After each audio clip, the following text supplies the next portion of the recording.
100.6 Heartline FM. Ya, halo, apa kabar untuk seluruh pendengar di seluruh Indonesia? Senang sekali kesempatan kali ini saya Ria boleh menemani Anda semua di program Sketsa Keluarga Indonesia.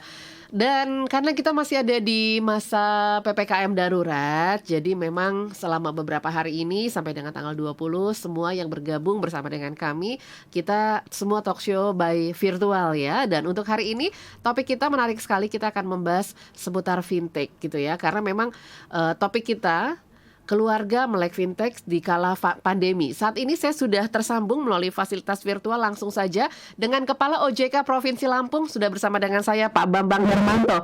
Selamat pagi, selamat siang Pak Bambang, apa kabar? Siang Mbak Riyama. Iya. Alhamdulillah baik.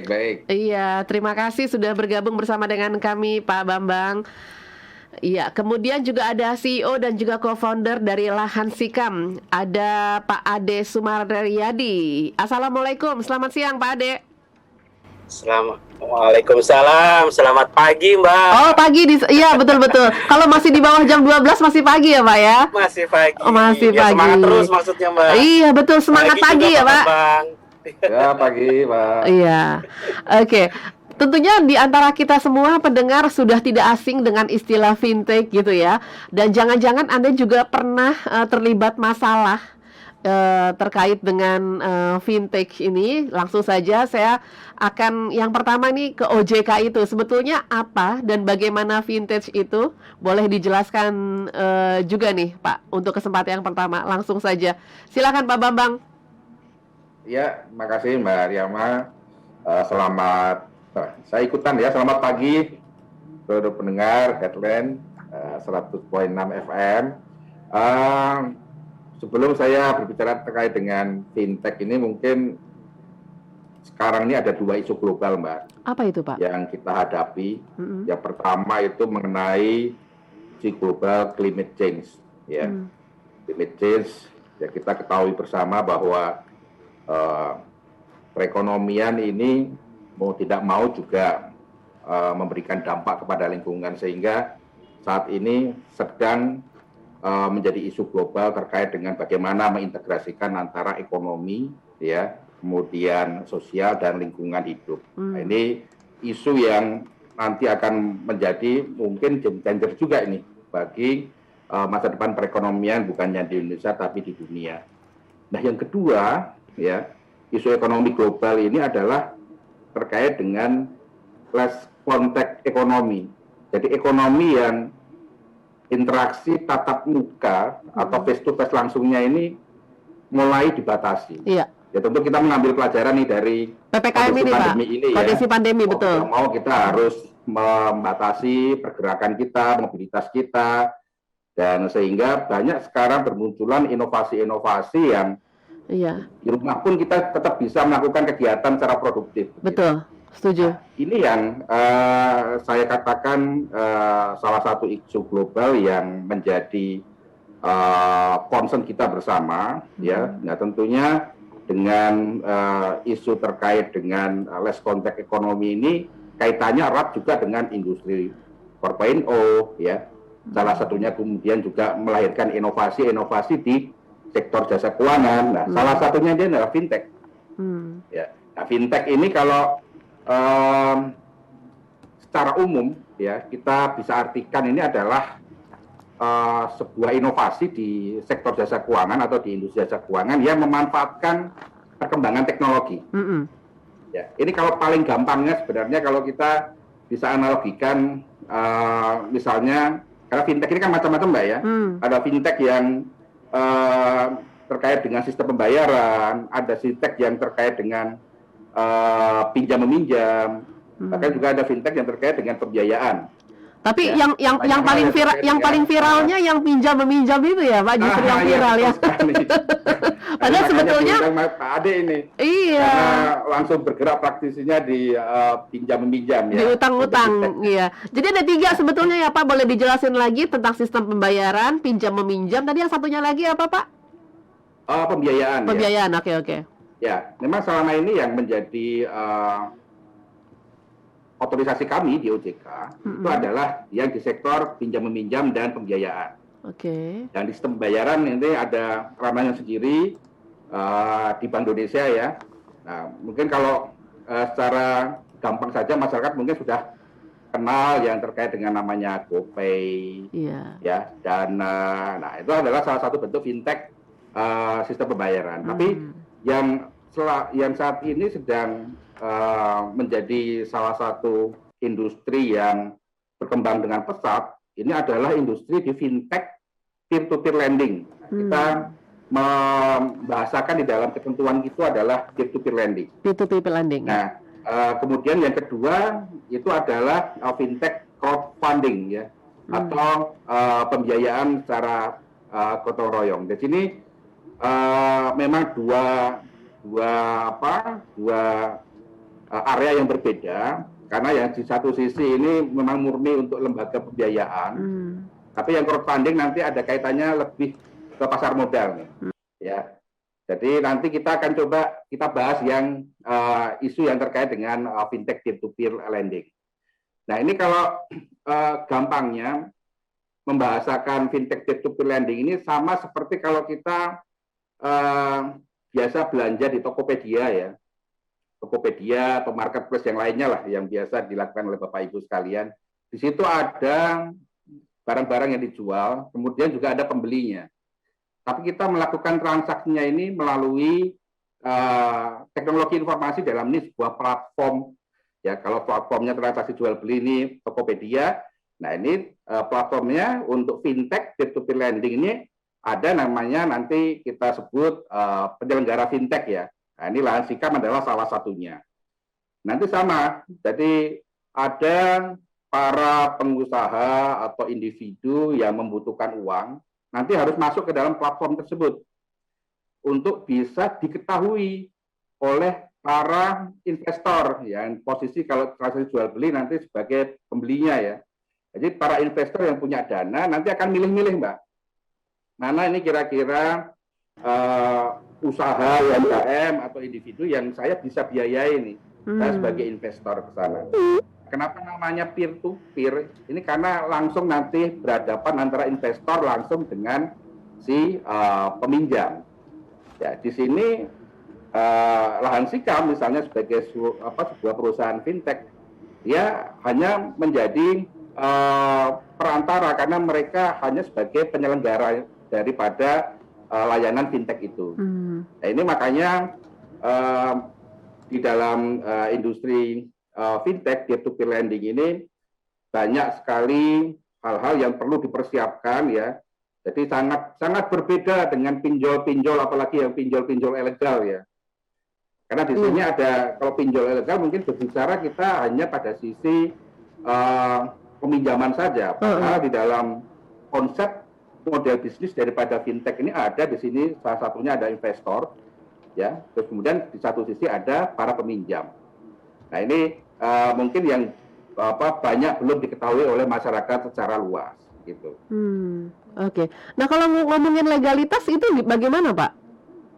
Ya, nah ini yang menjadi masalah ya, karena banyak yang blow up gitu di media, itu kan pinjol-pinjol yang kemudian merugikan masyarakat. Iya, betul. Ya, pinjaman online di sini yang saya lihat memang kebanyakan adalah pinjaman online yang tidak terdaftar ya, di OJK. tidak terdaftar maupun berizin di OJK. Karena untuk menjadi fintech peer-to-peer lending itu harus masuk atau mendaftarkan dulu ke OJK. Nah di OJK ini ada 2 tahap, Mbak. Jadi ada pendaftaran, ya. Di pendaftaran itu mereka juga nanti akan masuk di dalam sandbox regulatory, atau kalau istilah awamnya mungkin di situ sekolahnya dulu lah, ya. Sekolah sampai mereka nanti akan mendapatkan izin untuk bisa meneruskan mendapatkan izin usaha. Jadi ada 2 step ini harus dilakukan oleh fintech yang mau melakukan kegiatan bisnis berdasarkan dengan ketentuan OJK.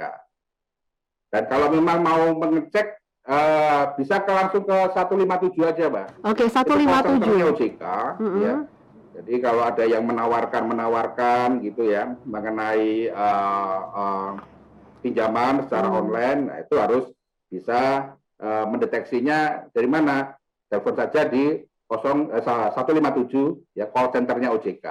Dan nanti kita punya daftar juga mengenai list berapa jumlah fintech peer-to-peer lagi yang saat ini sedang atau sudah mendapatkan izin maupun terdaftar. Sebagai info sekarang sudah ada sekitar 148 ya fintech peer-to-peer lending yang telah terdaftar dan berizin di OJK. Itu bisa juga nanti ngecek di website OJK di www.ojk.go.id. OJK di OJK.co.id ya Pak ya? OJK.co.id ya? Ya, ojk.go.id. Oke. Ko atau go Pak? Ko? Government. Oh, government. Oke. ojk.go.id ya untuk kita. Sebetulnya banyak juga ya Pak, 148 P2P yang sudah terdaftar. Jadi sebetulnya nggak ada alasan juga untuk masyarakat akhirnya kena yang pinjol yang gelap-gelap itu karena pilihannya tuh udah banyak banget sebetulnya ya Pak ya? Ya, betul. Ya memang ini yang menjadi tugas kami bersama ya dengan teman-teman di Asosiasi Fintech juga untuk gimana sih supaya bisa memberikan awareness kepada masyarakat. Ya kalau mereka mau pinjam secara online itu meminjamnya di fintech peer-to-peer lender yang sudah diawasi sama diizinkan oleh OJK. Iya, oke. Jadi silahkan bisa ke 157 untuk kita deteksi begitu ya. Karena di situ sudah ada list-list yang sudah mendapatkan izin tadi disampaikan oleh Pak Bambang ada sekitar 148 ya. Jadi Anda bisa dapatkan informasinya juga melalui www.ojk.go.id. Ada yang menyamakan ini juga Pak Bambang bahwa fintech itu sama dengan rentenir zaman sekarang. Bedanya sekarang online. Kalau dulu kan mungkin door to door dari rumah ke rumah gitu ya. Nah, ini gimana Pak untuk meluruskan persepsi yang ada di masyarakat? Iya, ya ini juga challenge ya bagi kita untuk mengenalkan fintech kepada masyarakat, jangan sampai kemudian timbul persepsinya, stereotipnya, wah ini sama aja dengan rentenir. Rentenir, iya. Ya. Karena kalau dari sisi perizinan fintech peer-to-peer lending sendiri ini sangat ketat, ya sangat ketat. Kenapa? Karena kita di sini melindungi dua sisi, Mbak. Ya, ada sisi investornya, kemudian juga ada sisi peminjamnya. Ya, di samping tentu perusahaan penyelenggara fintechnya ya. Nah, untuk bisa menjamin bahwa ini tidak sama dengan rentenir, terus kemudian juga bisnis ini adalah bisnis yang aman ya, artinya mereka bisa melakukan transaksi keuangan ini dengan nyaman, aman, mudah gitu ya. Nah ini kita mengatur Mbak. Jadi ada POJK ya, POJK nomor 77 ya tahun 2016 tentang layanan pinjam meminjam uang berbasis teknologi informasi. Itu menjadi acuan bagi siapapun yang mau mendirikan perusahaan fintech. Nah di sana termasuk di dalamnya adalah kita mengatur bagaimana harus punya risk management yang bagus. Betul. Ya. Track record ya Pak ya? Harus handal, gitu. Berarti track record ini sangat diperhatikan sekali gitu. Betul. Dalam hal pengaturan, ya. Ya. Dan termasuk juga mungkin yang paling banyak disandingkan dengan rentenir misalnya suku bunga. Ya. Suku bunga. Karena kalau misalnya suku bunga, kalau rentenir kan kita tahu kan suku bunganya harian ya. Bunganya harian payday loan gitu ya. Tapi kalau misalnya untuk di peer-to-peer ini ada yang jangka pendek, ada juga yang sampai dengan periode 1 tahun gitu. Oke. Dan ini di dalam asosiasi fintech itu ada kesepakatan, ada kode etik, ya, ada kode etik berapa bunga ya yang boleh dikenakan kepada nasabah atau kepada peminjam begitu. Oh, jadi kayak ada semacam ambang batasnya juga ya, Pak ya? Betul, ya. Nah, karena kalau misalnya kemudian ada yang misalnya meminjam 1 tahun misalnya bisa sampai ratusan persen ya karena dihitungnya mungkin jangka pendek gitu. Nah, itu tentu nggak boleh. Iya. Ya. Jadi itu pasti akan dari asosiasi fintech sendiri maupun OJK nanti juga akan melakukan pembinaan. Oke.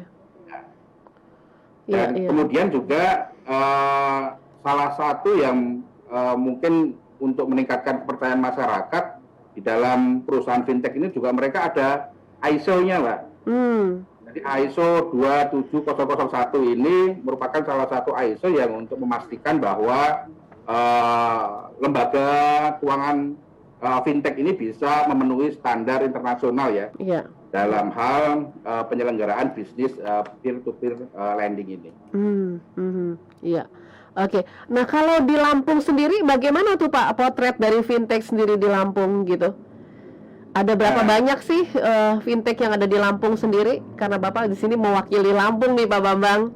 Ya, tentu untuk fintech ini kan mereka menggunakan internet ya, Mbak, sebagai media untuk melakukan penawaran bisnisnya. Nah, ini artinya borderless ini, ya.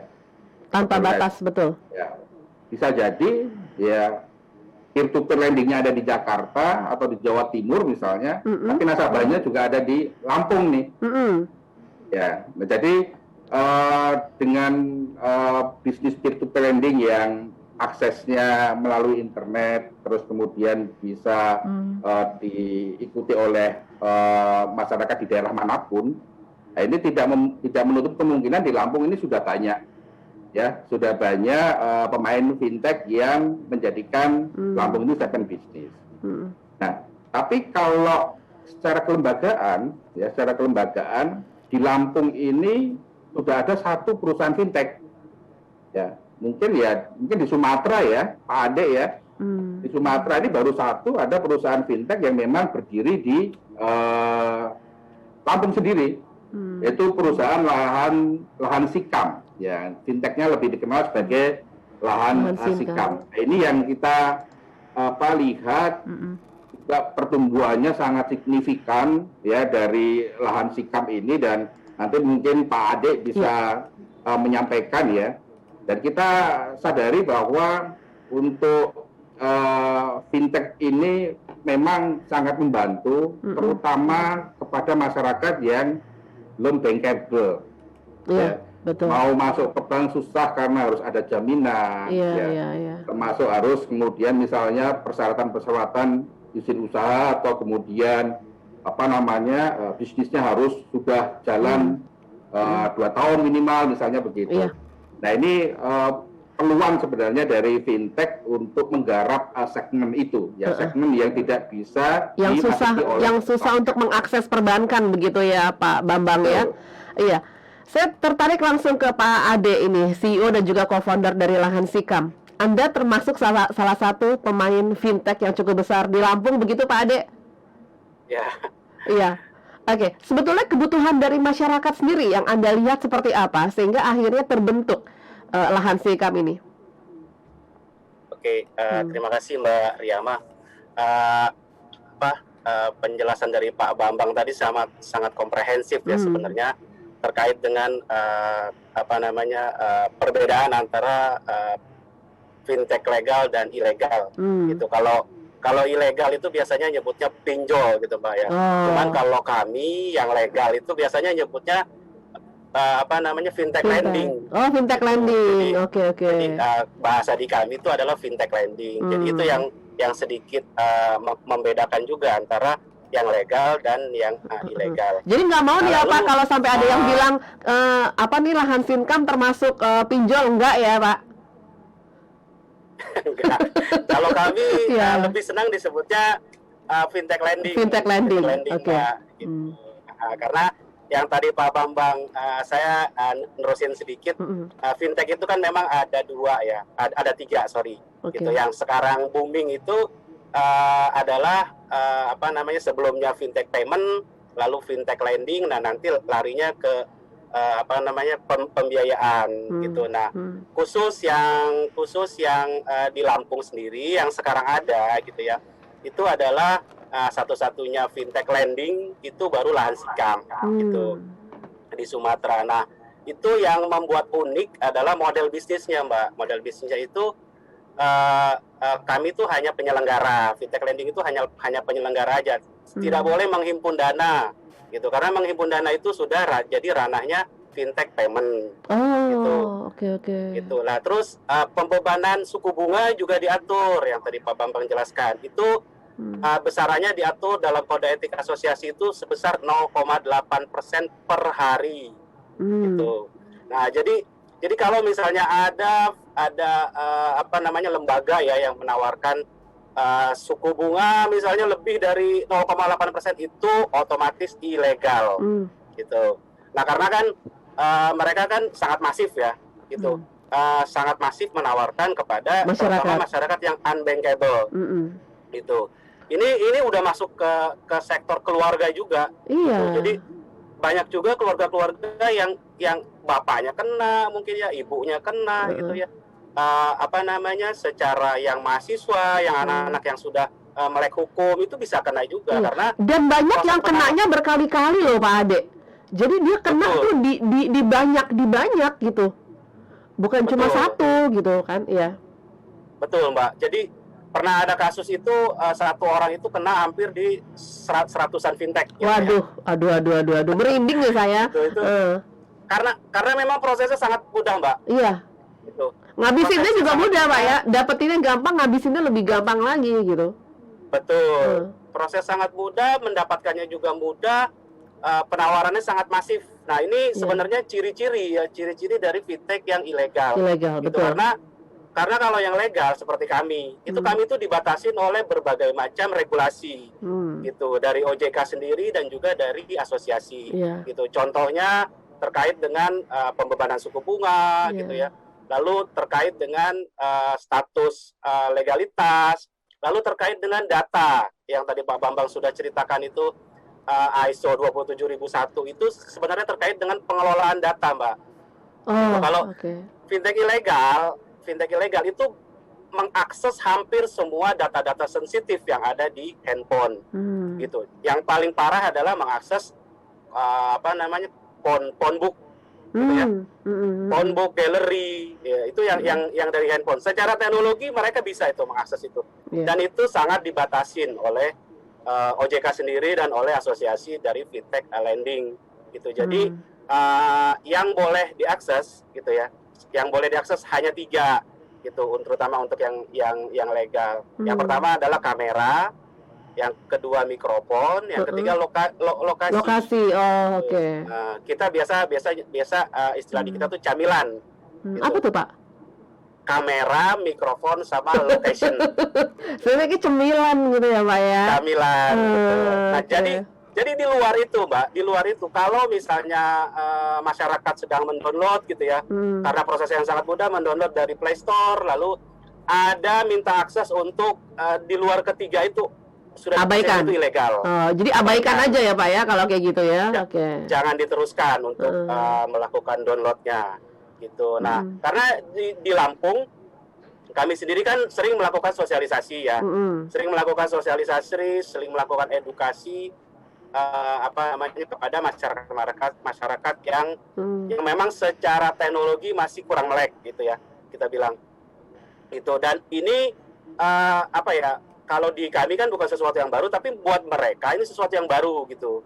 Mereka kurang meleknya sampai seberapa Pak? Seberapa kurang melek gitu? Apakah ketika mereka download, taruhlah mereka di-download di Play Store atau di App Store, mereka oke aja gitu, jadi nggak baca dulu gitu Pak?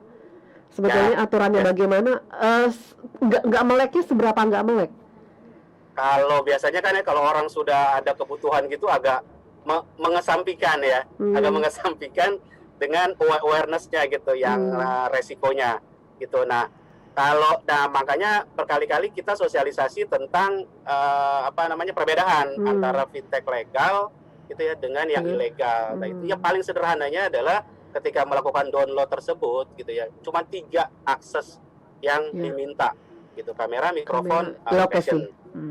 Nah, tapi selain itu ya, kalau misalnya di luar itu udah otomatis ilegal. Nah, ini harus berkali-kali sih memang, Mbak. Gitu. Ini memang berkali-kali di level masyarakat atas sekalipun ya, sampai masyarakat bawah ini harus kita ulang-ulang gitu loh. Gitu, karena ini akan menjadi awareness dan mungkin akan teringat gitu ketika masyarakat sendiri melakukan download gitu di Play Store-nya yang Iya. terutama yang ilegal gitu.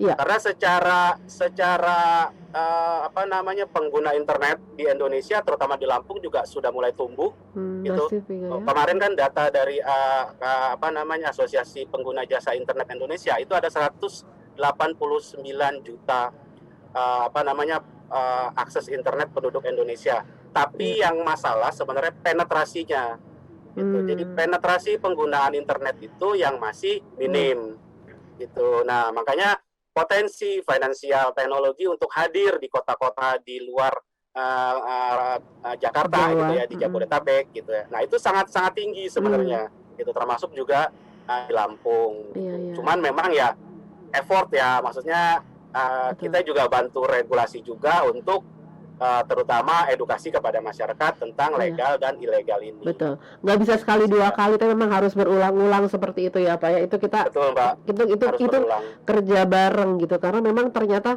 di Lampung sendiri ini sudah internet udah jadi kebutuhan dasar juga. Nomor 1 mungkin internet, nomor 2 sandang pangan papan ya Pak ya, kebalik gitu. Kalau dulu kan sandang pangan papan, sekarang nomor 1-nya internet gitu. Kalau nggak ada internet kayaknya galau tiba-tiba semuanya gitu ya. Kalau nggak ada makan tuh anak-anak sekarang nggak masalah tuh Pak, nggak makan gitu. Yang penting ada internet. Nah, sebetulnya mekanisme pinjam dan juga penagihan sendiri di fintech lending itu seperti apa Pak mekanismenya? Nah, ini sangat menarik ya, karena ini yang sangat membedakan antara yang resmi dan yang tidak resmi gitu. Kalau yang mekanisme apa namanya di fintech yang resmi itu kita dibatasin oleh berbagai macam aturan gitu. Ada kita punya SOP produk gitu ya, SOP penanganan keluhan dari nasabah gitu ya. Lalu dokumentasi yang diminta juga dibatasi gitu ya. Terakhir adalah akses data. Akses data juga yang kita minta juga sangat dibatasi karena semua ini direkam dan kita itu diwajibkan untuk mengelola informasi yang kami minta dari masyarakat ini gitu dalam bentuk sistem, dalam bentuk teknologi. Itulah gunanya sistem dari fintech yang legal itu terstandarisasi ISO 27001 gitu. Nah, lalu kalau yang ilegal itu biasanya dokumentasinya juga minim gitu ya. Dokumentasinya minim, lalu informasi dari yang diminta oleh dari si pengguna itu paling cuma nama, nomor handphone ya. Iya. Alamat ya nah, paling. Itu sudah bisa cair tuh istilahnya tuh. Iya. Dan sudah bisa cair tuh. Tapi kalau di kami itu tidak bisa gitu loh. Yang terutama yang legal ini gitu ya. Mekanismenya itu ada proses screening, ada proses verifikasi setelah kami terima pengajuan. Nah, lalu proses selanjutnya karena kami modelnya adalah peer to peer lending gitu ya. Kami pasti akan mencarikan lender gitu. Kalau istilah umumnya adalah investor. Oke. Gitu. Nah, yang mau menginvestasikan uangnya kepada peminjam yang telah melalui proses screening di tempat kami. Butuh berapa lama Pak dari screening ke lender itu untuk mendapatkan lender?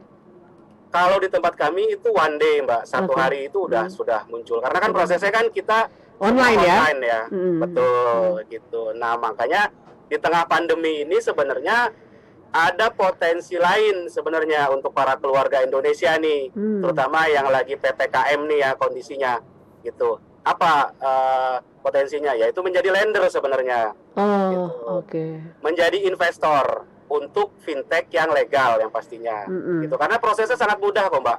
Gitu. Terutama di tempat kami, prosesnya itu tinggal daftar aja, masuk ke web kami www.lahansikam.co.id. Nah, selanjutnya tinggal melakukan pendaftaran, lalu nanti akan memilih investasi mana yang cocok untuk yang diminati oleh mereka gitu. Imbal hasilnya lumayan tinggi karena 100% dari suku bunga yang dibayarkan oleh si nasabah itu 100% menjadi milik lender Iya, betul. Gitu. Itu yang mungkin di masa pandemi ini bingung uangnya mau dikemanain karena Ya, betul. merasa bahwa ke depan nih kayaknya kok agak agak suram gitu ya dengan kondisi kita nih belum nggak ada kepastian, tapi akhirnya sebetulnya bisa menjadi pengusaha di bidang jasa keuangan ini, tapi yang balik lagi yang resmi ya Pak ya. Betul, betul, Oh, oke betul. oke oke Gitu. oke. Tadi keuntungannya Jadi sih lumayan juga tuh. lumayan, Mbak. Heeh. Mbak Riyama kalau mau coba nanti silakan. Cek celengan dulu Pak, cek celengan dulu. Iya.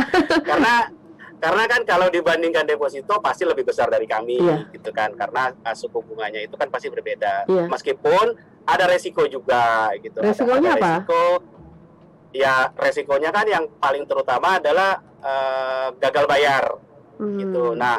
Nah terus nyambung juga nih kalau misalnya ada nasabah yang gagal bayar, gitu Nah, kan. itu gimana tuh, Pak? Nah, ya pertanyaan Mbak Riyama tadi Nasib terkait nasib uang saya gimana kalau ada yang gagal bayar kan gitu. ya, kalau yang pasti yang pertama gitu ya, yang dilakukan, yang ini yang menjadi pembeda antara Iya. fintech legal dan ilegal gitu. Fintech legal semua diatur oleh ekosistem yang disyaratkan oleh OJK gitu. Terkait dengan penagihan dan segala macam itu kami ada aturannya juga. Ada aturan yang tertuang dalam SOP collection gitu ya. Nah, itu juga dimonitor tuh, Mbak, dimonitor oleh OJK pada saat pengajuan pendaftaran dan pengajuan perizinan gitu. Jadi kalau misalnya terjadi gagal bayar atau wan prestasi, ini penanganan dari penyelenggara seperti apa. Oke. Nah, bedanya kalau yang fintech ilegal itu biasanya mereka itu bertindak secara kasar. Iya, Gitu ya. iya. Kayak yang seperti Secara ini, kasar. kan yang seperti ini udah kita tahu ya, Pak. Betul. Dan biasanya banyak nada-nada ancaman Iya, gitu ya, banyak nada-nada ancaman dan intimidasi biasanya gitu dari itu. Nah, kalau kami itu yang diperbolehkan adalah yang pertama itu secara soft collection, yaitu desk collection gitu, melakukan reminder dan mengingatkan by phone gitu. Terus yang kedua sebenarnya dari kami sendiri itu ada petugas untuk melakukan maintenance gitu ya, maintenance dan relationship kepada karena kan kami kan bergerak di bidang produktif gitu ya, pinjaman yang produktif gitu. Jadi ketika terjadi wan prestasi atau gagal bayar itu pasti kami harus verifikasi dulu nih terjadi gagal bayarnya seperti apa gitu. Nah, biasanya ada petugas kami yang datang yang untuk memastikan bahwa memang usahanya, biasanya usaha dari borrower itu ada kendala, misalnya terkait dengan pembayaran lah, segala macam gitu ya. Dan itu yang kami komunikasikan, Mbak, kepada lender, biasanya kepada investor gitu. Nah, yang terakhir adalah ekosistem yang paling mendukung kepercayaan dari lender adalah adanya asuransi rekanan yang disyaratkan oleh OJK juga. Nah, ini penting sekali, betul. Betul. Nah, Iya. itu yang menjamin apabila pinjamannya terjadi wan prestasi. Wan prestasi. Oke. Ada beberapa pertanyaan yang masuk melalui YouTube channel karena saat ini kita live di YouTube channel Heartland Network. Ada beberapa pertanyaan saya akan bacakan, tapi sebelumnya saya ke Pak Bambang dulu sebelum saya bacakan beberapa pertanyaan. Nah, sejauh mana sebetulnya OJK sendiri nih Pak Bambang melindungi keluarga-keluarga Indonesia dari penyalahgunaan izin fintech? Atau mungkin ada contoh kasus yang sudah ditangani seperti apa Pak Bambang dari OJK?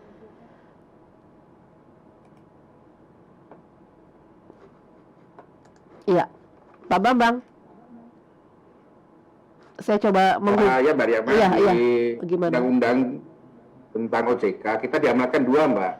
Kita disuruh ngatur sama ngawasi industri jasa keuangan, tapi kita juga disuruh untuk melakukan perlindungan kepada konsumen. Nah, itu gimana tuh, Pak? Nah, jadi dengan tugas kita untuk memberikan perlindungan kepada konsumen ini, nah tentunya kita juga memiliki tugas yang sifatnya yang pertama tentu yang penanggulangan ya, mencegah. Ya, kegiatan mencegah ini bisa dengan kegiatan edukasi seperti saat ini, ya sosialisasi, ya kemudian juga memberikan pemahaman yang baik terkait dengan perbedaan misalnya pinjol dengan fintech peer-to-peer lending. Nah, tapi kita juga di sini ada tindakan represif kalau memang itu misalnya fintechnya adalah fintech legal ya. Bisa pencabutan izin, ya, bisa pencabutan daftar, terdaftar. Iya. Bisa juga kalau misalnya ranahnya sudah ke dalam unsur tindak pidana juga masuk ke dalam unsur tindak pidana. Nah, jadi perlindungan yang kita berikan selain dengan adanya ketentuan yang cukup rigid untuk bisa beraktivitas sebagai fintech peer-to-peer lending, kita juga melakukan edukasi kepada masyarakat. Dan ini sebenarnya kalau yang kita awasi, kita bina ini kan adalah fintech peer-to-peer lending yang sudah terdaftar dan berizin. Sementara di luar ini kan banyak juga nih yang tadi yang disampaikan Pak Ade, ada pinjol-pinjol gitu ya, pinjol-pinjol ilegal. Ya, meskipun itu bukan di dalam kewenangan kami, tetapi kita ada yang namanya Satgas Waspada Investasi, Mbak Riyama. Jadi Satgas Waspada Investasi ini selain dari kelembagaan otoritas terkait perizinan, juga dari aparat-aparat penegak hukum. Nah, kebetulan memang kita kalau yang terkait dengan pinjol ini, Satgas Waspada Investasi kebetulan diketuai oleh OJK di Jakarta, kita aktif, Mbak. Menginformasikan kepada masyarakat terkait dengan penanganan pinjol-pinjol itu. Di dalam kewenangan di Satgas memang kita lebih banyak kepada mengupayakan agar eksistensi dari pinjol ilegal ini tidak lagi bisa beroperasi begitu. Nah, kita biasanya bekerja sama dengan Kementerian Infocom itu untuk menutup pinjol-pinjol yang ilegal ini dari aktivitas mereka melalui internet. Ya, terus kemudian terakhir juga dengan rekan-rekan dari kepolisian RI melalui Barreskrim, kita juga sudah mulai mengusut ini. Yang pinjol-pinjol ilegal ini apakah ada indikasi-indikasi tindak penipuan ya atau tindak pidana yang lain yang merugikan masyarakat. Jadi kita berupaya untuk menjaga kepercayaan dari industri fintech peer-to-peer lending ini di mata masyarakat, yaitu dengan cara itu tadi, ya menyampaikan tadi ada mengenai ciri-ciri pinjol yang ilegal itu seperti apa, tadi sudah banyak disampaikan oleh Pak Ade. Terus kemudian kita mengedukasi ini loh, kalau mau meminjam online di fintech lending yang sudah terdaftar dan berizin gitu. Nah, ini yang kita lakukan, Mbak, supaya masyarakat ini juga bisa terlindungi dari pinjol-pinjol yang ilegal. Iya. Oke, saya bacakan beberapa yang masuk, nanti Pak Bambang, Pak Ade boleh mengomentari ya. Ini dari Natalia. Lahan Sinkam di mana lokasinya? Apakah semua masyarakat bisa menghubungi lahan Sinkam sesuai keperluannya? Apa persyaratannya? Kemudian dari Bu Dewi, terima kasih atas informasinya dari OJK dan lahan Sinkam. Informasi ini penting buat masyarakat khususnya yang belum melek finansial supaya lebih hati-hati dengan tawaran pinjol ilegal. Ya, kemudian tapi coba kita akan terima telepon dulu. Ini banyak sekali yang saya akan bacakan, tapi kita terima telepon dulu ya, Bapak-bapak ya. Oke, baik. Halo, selamat pagi. Halo. Terima kasih, selamat pagi. Selamat pagi, dari siang, Karya. Dari siapa, Pak? Dari Sutanto di Grogol, Jakarta, Iya, Mbak. Pak Sutanto, silakan sok, Pak. Makasih. Selamat pagi menjelang siang, Pak Bambang, Pak Ade. Salam kenal. Ya, terima kasih. Ada 2 poin saja, Bapak semua, yang mau saya tanyakan. Yang pertama, sekarang lagi ada modus case yang kesannya ada salah transfer gitu ya, nggak gede-gede banget sih, 1,5 juta gitu ya, Karyama ya Bapak-bapak. Tapi kemudian transfer ke saya aja harusnya. Nah, masalahnya gini, beritanya kemudian setelah salah transfer itu menjadi jebakan dari, saya nggak tahu itu bagian modus yang dibolehkan nggak sih, termasuk yang pinjol yang ilegal nggak, yang kemudian itu jadi terikat menjadi dianggap pinjaman gitu loh, Mbak Riyama. Jadi kita terikat itu. Nah kan malah jebakan Batman tuh yang kayak gitu. Orang-orang nggak ada rencana minjem ya. Nah itu kan ini sudah mulai ada. Nah kalau kayak gitu sebaiknya nge-breaknya bagaimana di awal?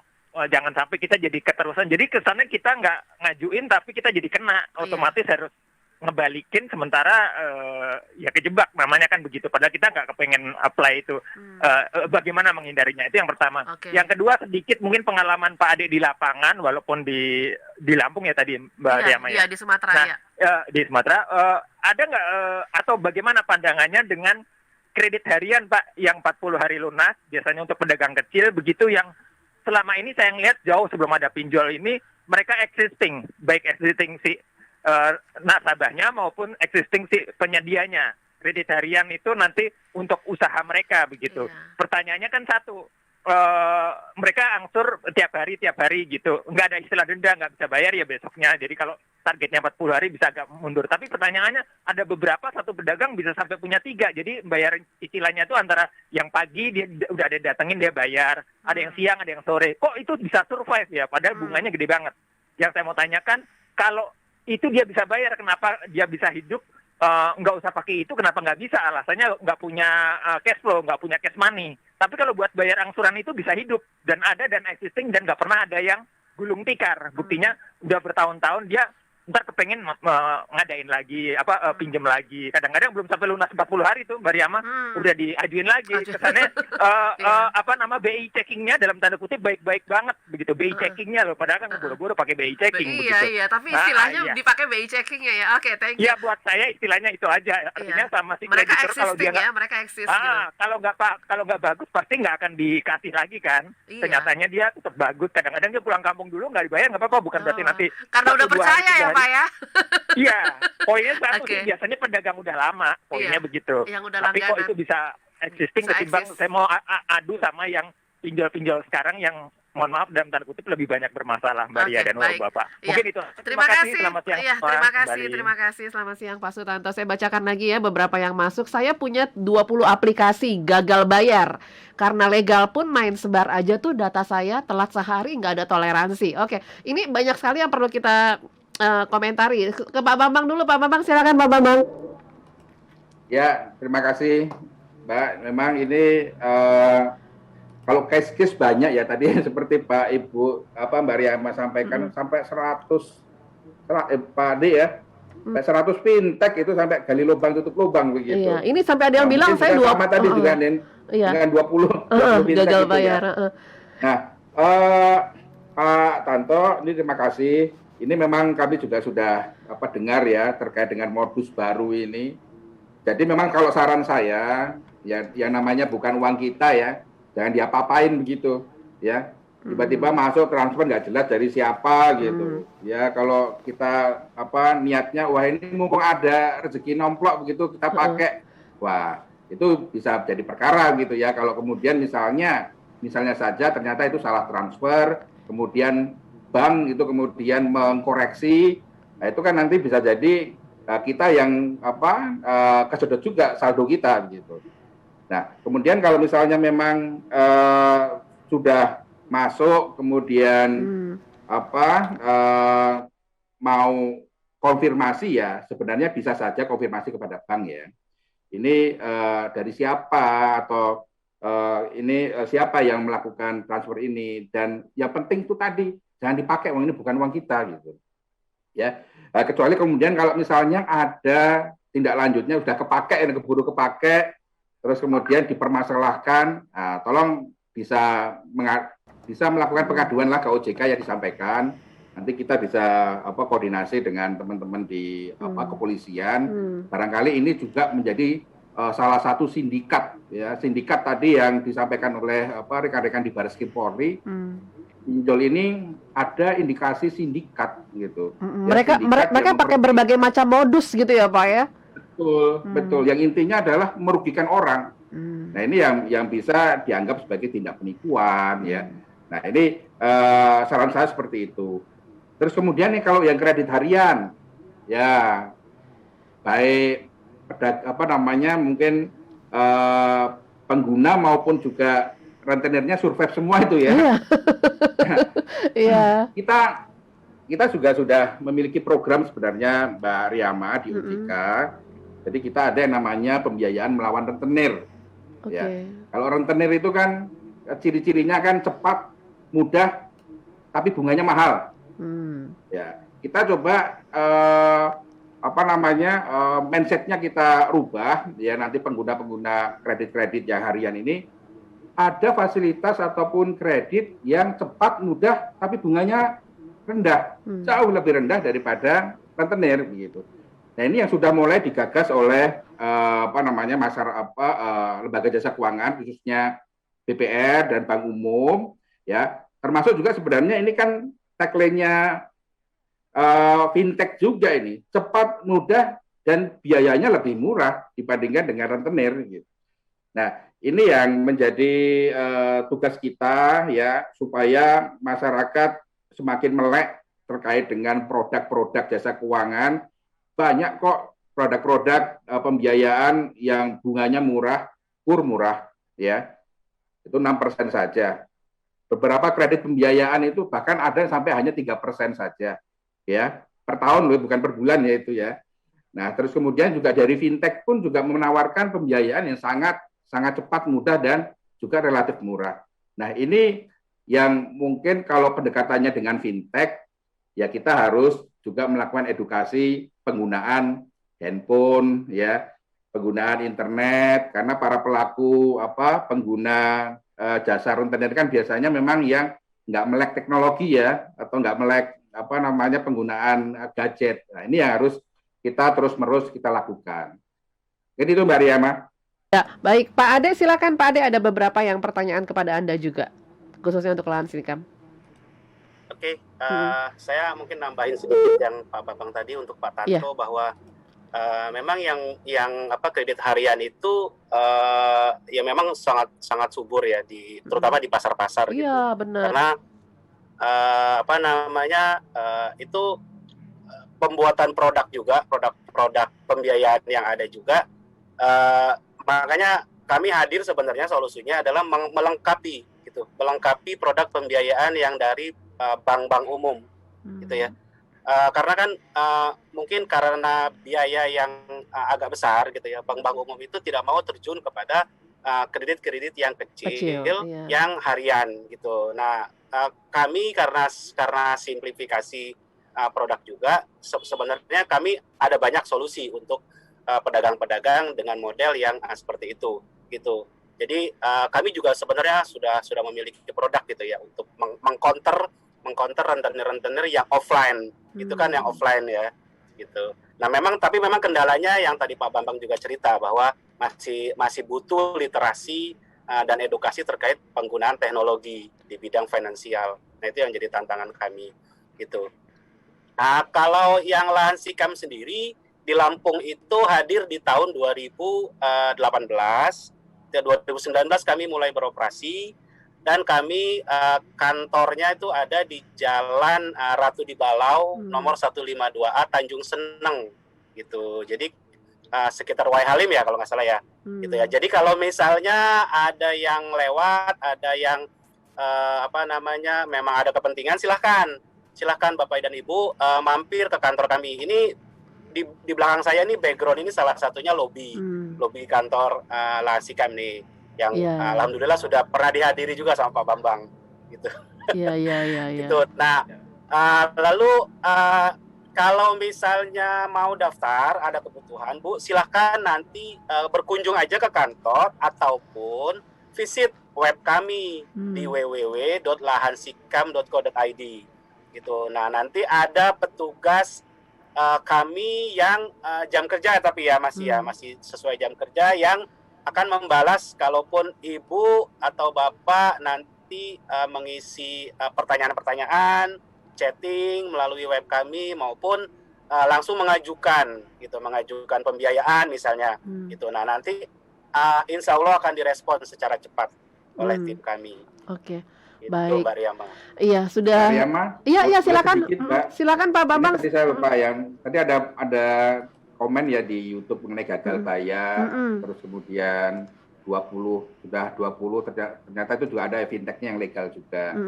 Jadi masyarakat apabila memang menemukan itu gimana tuh, Pak? masalah terkait dengan fintech yang legal, ya, fintech P2P lending, ya, silakan melakukan pengaduan ke OJK, bisa di 157 ya, atau bisa juga datang langsung ke kantor kita di West Kampung ya, di Jalan West Kampung. Terus kemudian juga bisa ada WA juga 081 157 157 157. Wah, nomornya cantik banget nih Pak. 081 157 157 157. Atau melalui email bisa di konsumen@ojk.go.id. Jadi iya. kita sudah menyediakan berbagai macam channel ya untuk masyarakat bisa melakukan pengaduan. Dan Iya. kalau itu memang benar fintech peer-to-peer lending yang legal, yang terdaftar dan berizin, pasti dari OJK akan melakukan pembinaan, Mbak, kepada fintech tersebut. Nah, ini mungkin salah satu cirinya itu tadi, fintech yang ilegal itu tidak punya kantor, tidak jelas kantornya. Tadi Lansikam jelas ya, di Tanjung Seneng. Dan satu lagi tidak ada layanan pengaduan.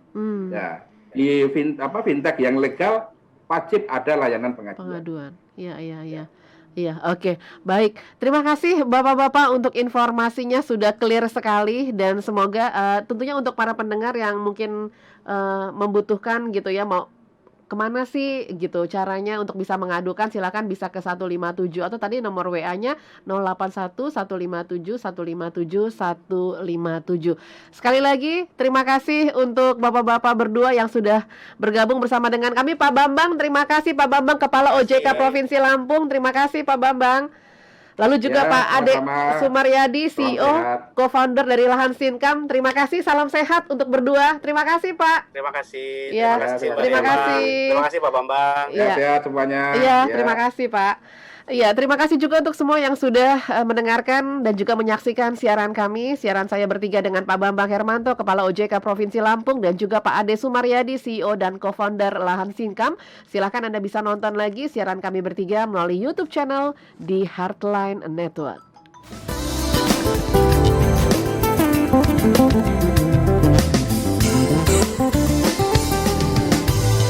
100.6 Heartline FM.